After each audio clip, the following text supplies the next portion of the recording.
Depuis qu'ils étaient en couple, Jacques et Simone joggaient chaque jour sans exception. Elle préférait le brocoli et lui les asperges. Quand Simone tomba enceinte d'Arthur, elle demanda à M. Combastet, leur médecin de famille, si le jogging était encore envisageable. Qui lui répondait avec prudence. Bornée, elle n'en fit qu'à sa tête, et à 7 mois enceinte, elle eut une surprise.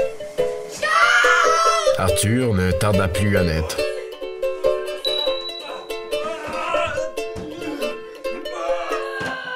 Simone mourut à l'accouchement.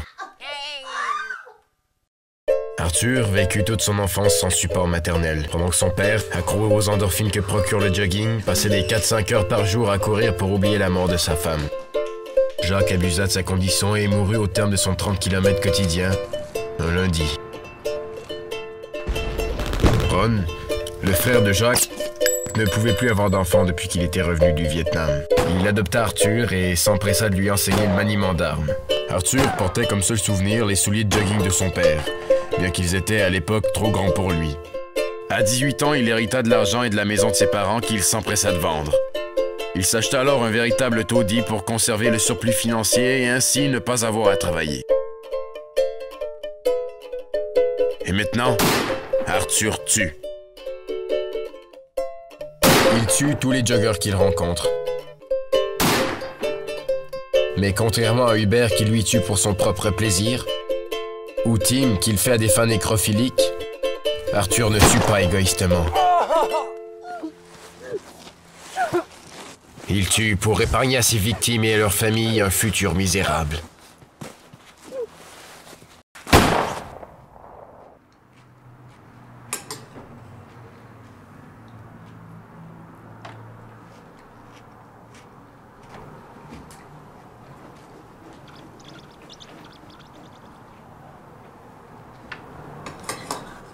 Arthur avait semé la terreur à travers les rangs des joggeurs, et il en retirait la plus grande satisfaction. À son grand bonheur, plus personne semblait vouloir s'adonner à la discipline. Ah.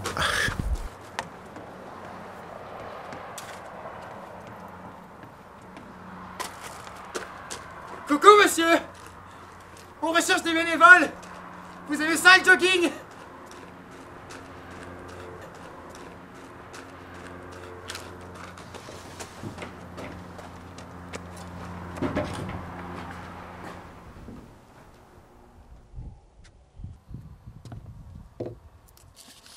Coucou tout le monde! Coucou! Bon, on a commencé cette petite réunion-là? Oui.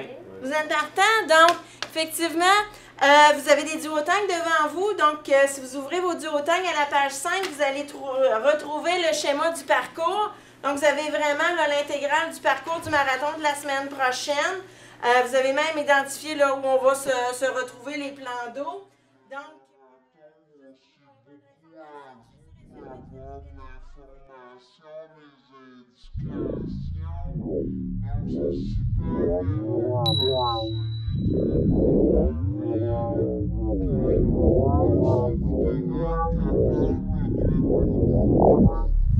sécurité maintenant. Comme vous le savez, il y a une espèce de malade qui circule en ville. On a prévu le coup, OK? Donc, on s'est assuré de dispatcher des policiers sur le circuit au complet. Donc, votre sécurité et la sécurité des joggeurs est assurée.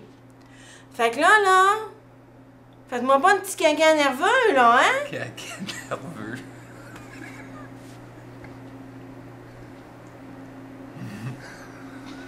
Oh.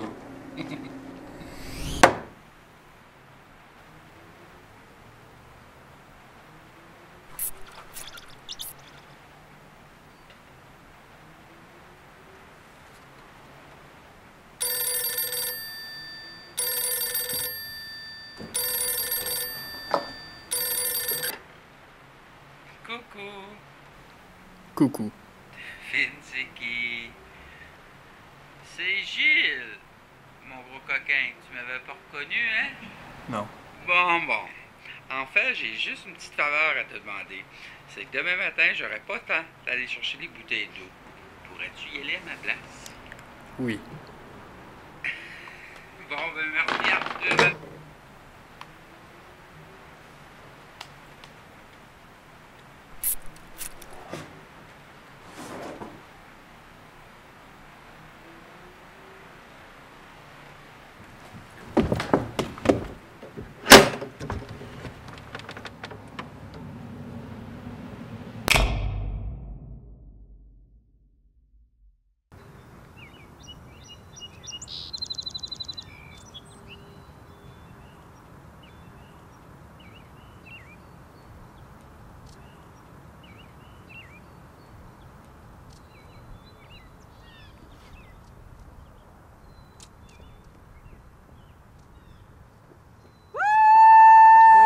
Lâche pas, go!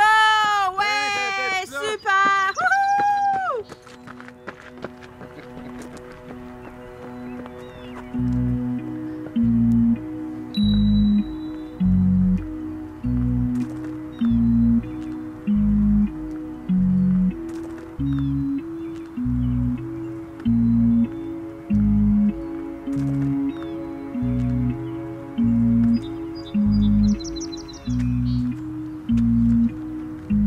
Wouhou!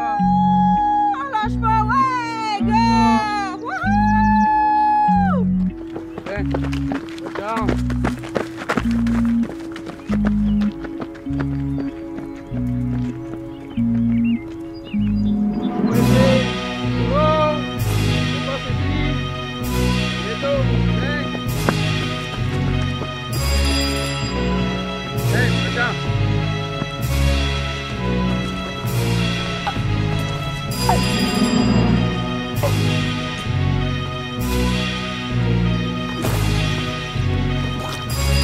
« 23 personnes sont mortes ce jour-là au demi-marathon Woodland.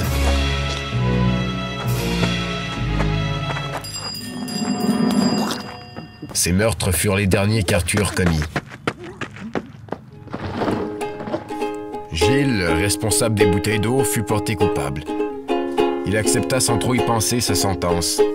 Arthur s'était inlassablement attaché à l'amour qu'il éprouvait envers Marguerite. Peut-être était-ce dû à l'absence de contact féminin tout au long de sa vie, ou peut-être tout simplement parce que l'amour est aléatoire. Tranquillement, les gens recommencèrent à jogger comme avant. Le jogger Hunter avait disparu pour de bon. La vie d'Arthur et de Marguerite devint plus belle qu'elle ne l'avait jamais été. Leur relation soutirait le meilleur en eux. Marguerite était une avide fan de vélo. Ceci n'importuna aucunement Arthur et lui permit même de renouer avec le sang athlétique qui coulait dans ses veines. Et tous les lundis, il partait pour une balade romantique à bicyclette. David, quant à lui, n'avait pas fini d'épargner à ses victimes et à leur famille leur futur misérable.